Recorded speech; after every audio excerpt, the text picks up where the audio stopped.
Hey guys, this is Connor with Conquest HP. Today I want to talk to you a little bit about weight gain in former athletes or athletes that have just wrapped up their competitive careers. This is a really common issue. It's especially common amongst former college athletes or university athletes.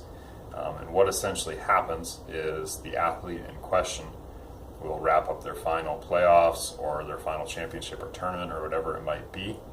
And they're going to go from 5 to 7 days of training hard per week to a position where they're maybe working full time or they're looking for a job where they have more intensive schooling.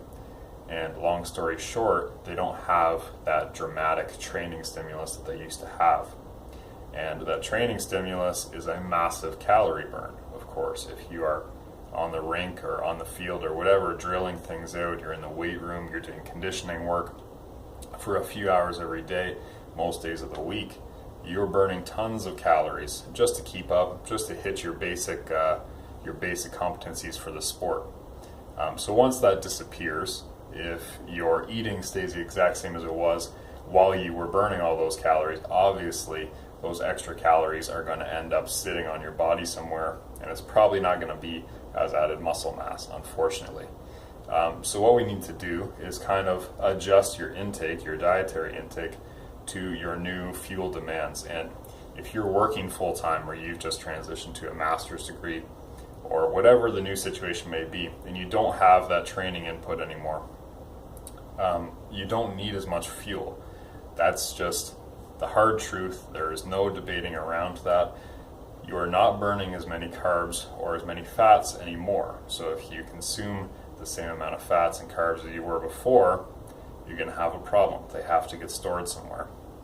So our only real life alternatives here are to return to a full-time training schedule and continue eating poorly and still get away with it, of course, or enter the real world and maybe reduce your training a little bit to recreational or just training for health, and adjust your diet appropriately as well. So it can be that simple, but while you've been training so hard for your sport, you've probably been able to mask some bad lifestyle and diet behaviors. So you've got to be aware of that. You still need to get the same micronutrients that you always need, the same vitamins and minerals, and you're always going to need the same protein intake relative to your size. And the 1 gram per pound of body weight is a good goal there for most people, especially if you're still doing some resistance training, which you should be. Those things won't change too much, but everything else apart from that should be viewed as fuel. You need to get a certain amount of fat just to make sure the hormonal environment's still good, and a certain amount of carbs just for the same exact reason, just to keep your cortisol from going crazy, just to fuel your day-to-day activity. But beyond that point, excess amounts there are going to lead to weight gain, and there's no way around that. So use the scale weight, or use your scale weight rather, to kind of judge if you're eating appropriate amounts of food or if you're eating more food than you should be. If you're tracking your food intake with a food journal or MyFitnessPal, that kind of thing, then obviously that's going to give you the most objective feedback. But if you tend to eat the same portions all the time, you can also just kind of ballpark it and eyeball it to start.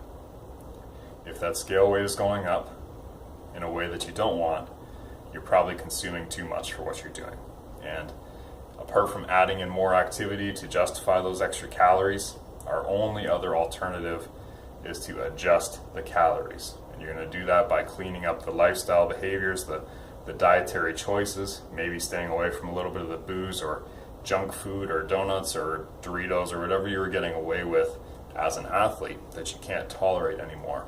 And it's not a loss on your part, and it's not a big mystery. It's a change in energy requirements, and that's all it is. So your new goals, if you're not going to compete in sports anymore, should revolve around retaining as much muscle mass as you can, becoming as strong as you can, and keeping that strength, and keeping your joints and your body in general healthy, and spending as much time in the gym as you need to accomplish those goals. Don't fall into the trap of burning as many calories as you can with workouts just to try to justify getting more junk food in your diet. That is a bad way to go. push comes to shove and the gym doesn't fit into the routine quite as much as it did before, you're going to run into problems, and those problems are going to be increased poundages, increased inches on the waist, and other undesirable effects. So don't fall for that trap. Adjust your activity for your new goals, mostly health, mostly muscle, maybe aesthetics. Maybe you want to look good, maybe you want to feel good. There's nothing wrong with that. And then eat it appropriately for the new energy requirements. Get that protein, get the micronutrients, and then get as much fuel as you need to fuel your new activity or inactivity. If you need help figuring out any of this stuff, send me a message on YouTube or Facebook or any social media, wherever you're seeing this. I can help guide you a little bit towards maybe what you should be adjusting one way or the other. Or just check out the other videos on Conquest HP on our YouTube channel or conquesthp.com. There are plenty of free resources on our website and on YouTube. And hit the subscribe, and I'll see you guys again soon. Probably touch on this topic again real soon because, like I said, it's a pretty common problem and it doesn't need to be.